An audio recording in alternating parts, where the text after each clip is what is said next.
E come qua maa leen di ziar sama gaay yi tey yaram mi daa tàng jër nag wali neexul. Allora, oggi impariamo i proverbi. Proverbe mooy lan comme ñun lan la ñuy wax waxi olof wala ñu ne olof njaay ne woon na comme yi ko ci barma daan wax ak gaay dégg wolof. Donc partiamo con il primo proverbo. Qual è però? Tutto ciò che brilla non è oro. C'est vrai dëgg la de li mel xat lépp du or. Proverbe nag boo ko traduire littéralement baat par baat da ngay perte sens ba, mais proverbe boo gis ci beneen langue day am correspondant maanaam ñoom tam ci seen langue nuñ ko cee waxe. Déjà tout ce qui brille n'est pas de l'or comme di français wax, italien di wax tutto ciò che brilla non è l'oro, non è oro. Nooy parce que ñun wolof peut-être xamuma exactement ni ñu koy waxee ñun suñu waxi olof bu gën a nuroog moom, mais xam naa ne danañ wax aussi li melxat lépp du or, c'est-à-dire li ngay gis ci kaw lépp du or bu mu la nax. Maanaam mën nga gis benn action bëgg ko juger wala nga gis nit ki bëgg ko juger ci melokaanam wala ci li nga gis yow ci physiquement ci kaw zahirement li nga gis effectivement nekkul na nga ko gisee, xëy na la ca biir nga xamut. moo tax mu ni tutto ciò che brilla non è oro. Lépp li mel nga gis muy melxat du l'or, du lépp loo gis muy melxat rek or la déedéet. Deuxième, ride bene chi ride ultimo, chiaramente io ci credo c'est-à-dire mu ni boo ko tekkee baat bi lim lay jox mooy ki mujjee ree ki nga xam ni mooy mujjee ree mooy gën a reetaan. C'est-à-dire mais li ma la wax rek boo ko tekkee littéralement rek perte de sens. ñun wolof dañuy wax jóge ca làmbu ja di bàkku moo gën jëm ca di bàkku. jóge ca làmbu ja di kañu di bàkku moo gën jëm ca làmbu ja di bàkku. Ride bene chi ride ultimo. Troisième proverbe. L'erba del vicino è sempre più verde. Ki soxor la waay lii soxor la waay lii mooy ñi nga xam dañuy individuoso, maanaam dañuy soxore nit ba ñoom duñu gis ñoom li ñu am, parce que moom li mu wax mooy comme l'herbe au moins tool bi wala ñax bi wala garabam bi en tout cas moo gën a verte sama bos, c'est-à-dire sama toolu jege ñaale bi sama toolu dëkkandoo bi moo gën a rafet, toujours mooy gën a rafet sama bos bi. C'est-à-dire proverbe bi li muy signifier mooy que yow doo gis li nga am. Toujours ki nga xam moo xam sa xarit la moo xam sa dëkkandoo la moo xam la yow li nit ñi am rek ngay xool iñaane leen ko, mais yow sa yëfu bopp yow doo ko gis te fekk na peut-être sax boo moytuwul yaa ko gën la wala yow yaa ko gën a nekk situation yu baax, mais da ngay fàtte sa bopp ba da ngay xool yëfi jaamu ba fàtte sa bopp, kon loolu soxar la. L'erba del vicino è sempre più verde. moo tax ma def nag andiamo nei commenti parce que war nañ am proverbe ñun bu correspondant bi noo xam ne olof dana ko wax. Comme léegi man xam ma nag suñu waxu olof nu ko wolof di waxee ci nii, gars yi boo leen ko xamee bind leen ko ci comment yi ci suuf ngeen bind ko ngeen wax ko ñi ci des ñëpp jàngale ci man tam ma jàngale ci. Quatrième proverbe. La gatta frettolosa fa fili ciechi. boobu moom xam naa ni am nañ ko moom mooy yàkkamti yàqule, parce que nee na muus bi nga xam ne dafa yàkkamti doom yu gumba rek lay am, doom yu gumba rek lay jur. kon c'est-à-dire mooy ku yàkkamti da ngay yàqal rek, parce que li ko yàqal ba mu am doom yu gumba mooy que ni dafa yàkkamti, donc yàkkamti yàqule. mu am beneen proverbe aussi sempre in italiano boo xam ni mën nga ni dafa équivalent ak verbe bi maanaam ñoo tolloo valeur ñoo bokk presque significative ñoo bokk lu ñuy signifier. tey bu doon médicament da nga naan équivalente bi la. Chi va piano va sano e va lontano. Chi va piano va sano e va lontano. ku def ndànk da nga yegg fa nga jëm ci jàmm, ku def ndànk yegg fa nga jëm. ñun danañ wax si en wolof diciamo più o meno en wolof ku def ndànk yegg fa nga jëm.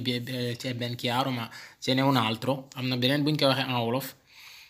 def ndànk du tee yegg fa nga jëm peut-être man nañ ko fa dóor tam ba tey waaye mais daal de toute façon chi va piano va sano e va lontano. ku def ndànk di nga yegg fa nga jëm.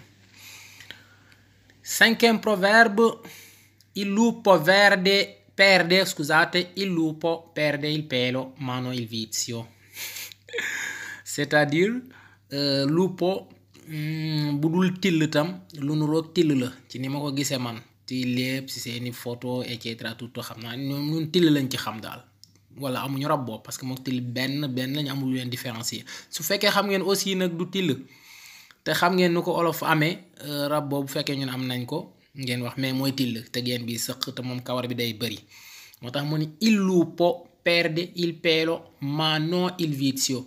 proverbe bi li muy signifie mooy nit ki nga xam ne dafa bari ay jikkoom yoo xam ne xës na nekk ci moom ba pare ay habitudes yu captivé maanaam yoo xam ne dafa négativo du jóg ci moom mukk du yombul pour mu changer ko yombul pour mu changer jikko bopp ci moom foofu lañ koy waxe moo tax mu ni nit ak boroom jikko ak boroom pax ngeen baal ma dama juum fii de nit ak boroom laa bind mais nit ak jikkoom pax la nit ak jikkoom pax ñun olof loolu la ñuy wax nit ak jikkoom pax una persona con le sue carattere fino alla morte nit ak jikkoom pax c'est-à-dire pax bàmmeel maanaam ba muy dee rek jikkoom boobu du jóg ci moom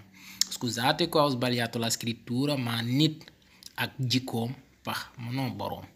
nit ak jikkoom pax poi cerchiamo di correggere non so se possiamo però sì ma certo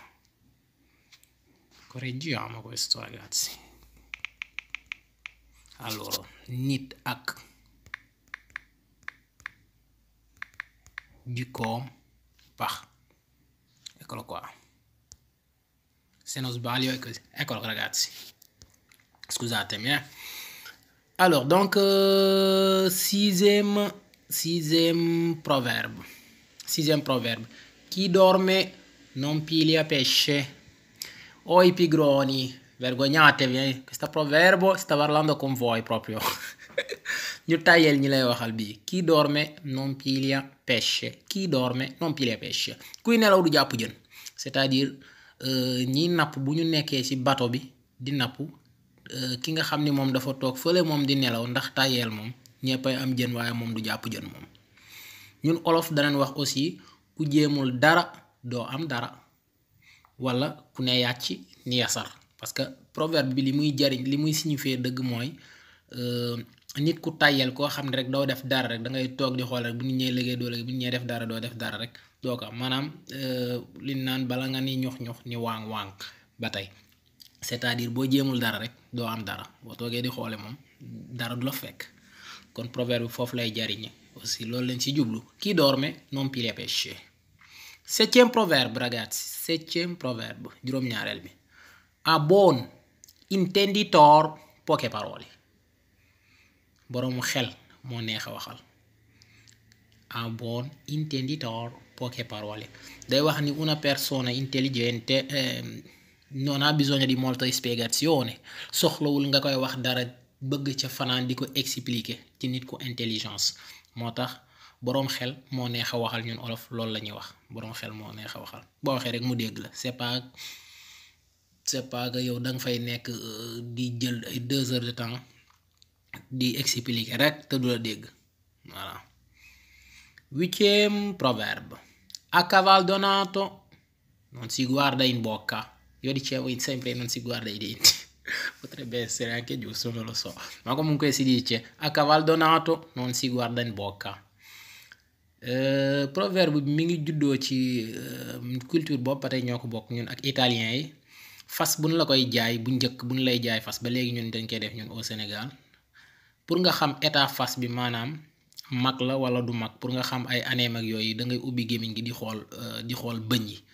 léegi nag kii da doon jënd fas yónni doom ji dem di xool moom di compter bëñ yi moom sax am na ci histoire bu ci am yaakaar naa in Sicilia tanti anni fa ragazzi però moom di compter bëñ yi fekk du compter bëñ yi qualité bëñ yi la ñuy xool xam naa daal ñuy xam fas am na luñ ciy xool pour jënd ko ci bëñ yi muy nag cavale boo am fas boo xam ne yow dañ la koy may rek nag bu ca nekk di xooli bëñ c'est-à-dire mooy ku ñuy may doo taamu ci wolof ñun loolu la ñuy wax ko duñ utiliser fas bi ñun dañuy utiliser ñun ci wolof ku ñuy may doo taamu c'est-à-dire lan lay may bul ca nekk di xool qualité bi baax na wala baaxul comme yow dañ lay may rek jëlal senso boobu dinañ ci am ba am na beneen senso aussi boo xam ne sax mën nañ ko ci déggee aussi sens boo xam ne mën nañ ko ci déggee mooy que ni comme dañ lay may bul ni rek ah li daal doyuma ko dara quoi, perché un giorno potrebbe essere importante per te, potrebbe servirti un giorno, e quindi prendilo lo stesso, che non si sa mai, che magari ne avrai bisogno un giorno, allora prendilo e basta. Quindi a cavaldonato non si guarda in bocca, luñ lay may ku ñuy may doo taamu. Neuvième proverbe, l'apparenza inganna. Allora, questo qua, l'apparenza inganna, è un po' uguale a quelle precedenti che abbiamo appena detto, tutto ciò che brilla non è allora. Eh sì, ben uguale. Et l'habit non fa il monaco, c'est-à-dire l'apparence inganna mooy li nga xam ne yaa ngi koy séen ca biir mën na laa nax, comme c'est-à-dire rideau bu yaraax wala bouteille boo xam ne yaa ngi gis dara ci biir mais mënoo xam exactement la nekk ca biir. L'apparence li français wax l'apparence est souvent trompeuse, mooy maanaam li mel xat ba tey lépp rek mën na laa nax, li nga xam ne day leer xet wala nga koy gis te gisoo wax mën na la nax quoi, mooy l'apparence est souvent trompeuse. C'est-à-dire nit boo xam ni ma nga sol fee grand bu ba nice teg mbaxana ci kaw takk fii lu ne yor course bu kudd nga ni dama lay ñaan nga foog ni mooy sëriñ ba gën a mag fekk mokkalul sax faatixa, parce que loolu mooy li ne ci kaw rek physiquement li nga gis ci kaw rek fekk mokkalul sax faatixa. L'apparence est souvent trompeuse, l'apparenza inganna, mooy l'abito non fa il monaco ba tey, ñoom ñëpp ñoo bokk lu ñuy tekki. Nit dana solu fii solu costume cravate comme ni ma koy defee man, xam na ma bëgg sama bopp nag sama gars yi dama leen koy wax waaw ba nice fekk xamul sax dara, boo gisee da nga yaakaar ni intelligente, dafa ne da nga nit ku intelligente da nga yaakaar ni mooy loolu intellectuel la, invece boo demee sax ku mel ne man la xamul sax AB, analphabète. Ok, l'apparenza inganna, kon nit ki li ngay gis ci kaw nii rek mën na la nax, bul di teel a juger quoi. kon proverbe boobu aussi waxu olof boobu loolu lay tekki. nay commenti nag su fekkee am ngeen ci yeneen yu mu gën a nuróol en wolof ngeen bind ko ci commenté yi ñun ñëpp ñu jàng. 10e proverbe, ogni promessa è debito. Dige bor la, tout simplement dige bor la, dige moom bor la. Ogni promessa è debito, dige bor la. Bi nag mooy bonus bi ndax man moo ma ci dàqal moom. Le bugie hanno le gambe corte. Le bugie hanno le gambe corte, nee na fen moom ay tànkam guddul, tànk yu gàtt lay am, c'est-à-dire fa mu jëm du sori, kon dëgg soriwul ci olof, dëgg soriwul kon dëgg soriwul lu dëgg xam nu koy waxeet ni daat lu tee feeñ da dul dëgg xam ma nu am na nu koy waxee daal, waaye dëgg bi moom yàgg dana feeñ, mooy njëkk mooy mujj moom. kon foofu la li naan yàgg dëgg bi mooy mujj wala dëgg bi soriwul lee mu feeñ, yooyu yëpp boo leen ci amee tam proverbe bu gën a exact bu gën a adatto ak bii tam ngeen def ko ci commenté yi. Mais le bugie hanno le gambe corte, ragazzi, quello è vero, io ci credo, è vero, le bugie hanno le gambe corte, dëgg soriwul. Sama gars yi maa leen nuyu, maa leen di ziar nag, sto salutando prima di concludere ragazzi, saluto Andrea della RAM, Marco, Simone e Joe. Vi saluto ragazzi, sono i nuovi iscritti italiani sul canale, ragazzi mi fanno sempre ridere, sono dei ragazzi simpatici, veramente bravi anche ragazzi. Ciao ragazzi, ci vediamo alla prossima puntata, allora diciamo la prossima puntata, dai ragazzi, ciao.